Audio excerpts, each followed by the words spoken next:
Hello viewers, সবাইকে স্বাগত জানাচ্ছি আজকে আমার নতুন ব্লগে। আজকে আমি চলে এসেছি দক্ষিণবঙ্গের একটি জেলা মাগুরা। হ্যাঁ, ঠিকই শুনেছেন, মাগুরা জেলা। মাগুরা জেলা কিন্তু ইতিহাস ঐতিহ্যে সমৃদ্ধ একটি জেলা। তারপরেও এই জেলার নাম আরও বিশ্বের দরবারে তুলে ধরেছেন আমাদের এ প্রজন্মের বিশ্বসেরা অলরাউন্ডার সাকিব আল হাসানের জেলা মাগুরা জেলা। তো আজকে মাগুরা জেলার বিভিন্ন ঐতিহ্যবাহী স্থানের মধ্যে থেকে একটি আমি তুলে ধরার চেষ্টা করতেছি আপনাদের। সেটি হচ্ছে রায়চরণের বাড়ি। জমিদার রায়চরণের নাম অনেকেই শুনেছেন। রায়চরণের বাড়ি নিয়ে আসছি আপনাদেরকে। এটি মাগুরা জেলা শহর থেকে মাত্র 10 কিলোমিটার দূরে শ্রীপুর উপজেলাস্থ নাকল ইউনিয়নে।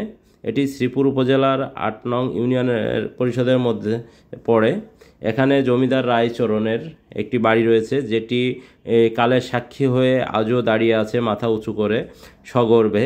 আজকে আমি এই বাড়িটি আপনাদেরকে ঘুরিয়ে দেখাবো এবং এই বাড়ির যে নির্মাণ শৈলী, কারুকার্য দেখলে অনেকেই মুগ্ধ হবেন।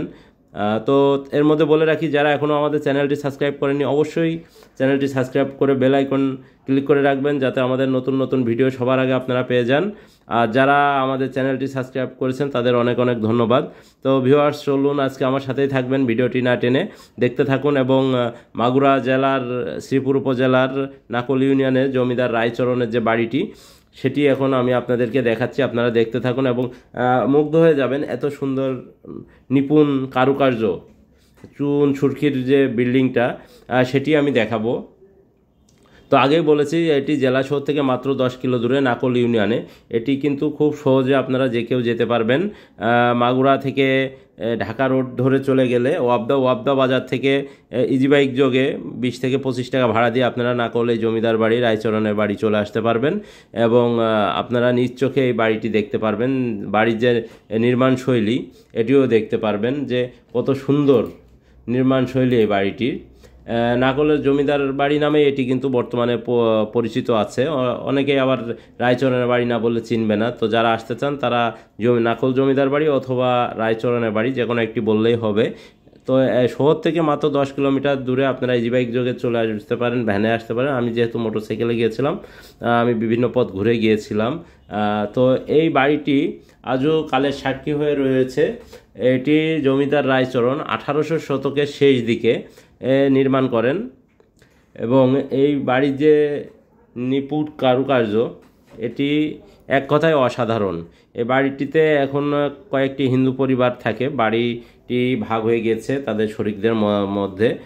এক এক শরিকের এক এক অংশ তারা তালাবদ্ধ করে রেখে গিয়েছে। আমরা পুরা বাড়িটির মধ্যে কিন্তু যাইতে পারি নাই। আমরা চেষ্টা করেছিলাম পুরা বাসাটা ঘুরিয়ে দেখানোর জন্য। তারপরে যতটুকু সম্ভব হয়েছে আমাদের ক্যামেরায় তুলে ধরার চেষ্টা করেছি, কারণ আমরা যতটুকু জানতে পেরেছি এখানে তার শরিকরা 2-3টা ভাগ হয়ে গেছে।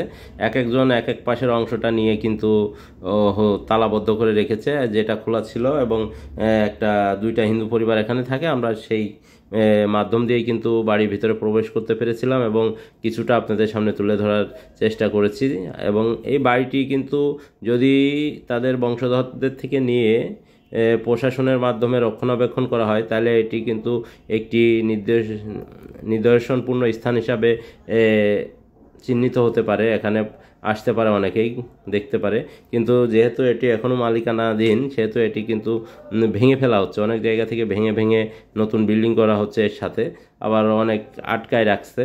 তো এর মধ্যে কিন্তু এখনও রাজা রায়চরণের যে বিয়ের সময় যে পালকিতে করে ওনাকে নিয়ে আসা হয়েছিল, সেই পালকি রাখা আছে। আপনারা দেখতে পারবেন কোনো এক অংশে সেই একটা বদ্ধ ঘরের মধ্যে সেই পালকিটাও রাখা আছে এবং এই পালকিটা সেই আমলের স্মৃতি কিন্তু এখন বহন করে আসছে। আমরা জানি এখন কিন্তু আর ওইভাবে পালকি পাওয়া যায় না। আর এই বিল্ডিংটা কিন্তু পুরাই আপনার রেলের পাত, তারপরে আপনার চুন সুরকি এগুলা দিয়ে কাজ করা এবং 1800 শতকের তৈরি এই বিল্ডিংটি কিন্তু এখনও স্বমহিমায় মাথা উঁচু করে দাঁড়িয়ে আছে।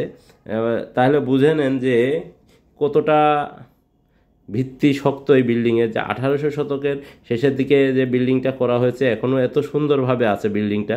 আর সবথেকে নজর কাড়বে বিল্ডিংয়ের যে কালারটা এখনও যে সুন্দরভাবে আছে। আর এই জায়গায় কিছু কিছু অংশ কিন্তু ভেঙে গেছে, ক্ষতিগ্রস্ত হয়েছে। তাদের বংশধর যারা উত্তরসূরি আছে তারা কিন্তু মেরামতের চেষ্টা করেছে, যার অংশে যেটা পড়েছে সে সেইভাবে চেষ্টা করেছে, কারোর অংশটা কেউ ভেঙে ফেলেছে। তো ভিউয়ার্স, আমরা কিন্তু বিল্ডিংটার নিচে থেকে শুরু করে উপরে ওঠার যে পথ সেটাও আপনাদেরকে দেখিয়েছি, এবং একটা অংশে আমরা প্রবেশ করতে পেরেছিলাম যেটিতে রাজা রায়চরণের পালকি রয়েছে, সেই পালকিটাও আপনাদেরকে দেখিয়েছি। তো আপনারা যারা আমাদের সাথে যুক্ত আছেন অবশ্যই চ্যানেলটি সাবস্ক্রাইব করে দিয়ে আমাদের সাথে থাকবেন, এবং আমাদের নতুন নতুন ভিডিও সবার আগে পেতে বেল আইকন ক্লিক করবেন। আশা করি আমরা নতুন কোনো স্থানে নতুন কোনো ভিডিও নিয়ে আবার উপস্থিত হয়ে যাব। ততদিন ভালো থাকবেন, সুস্থ থাকবেন, আর আমাদের চ্যানেলের সাথেই থাকবেন।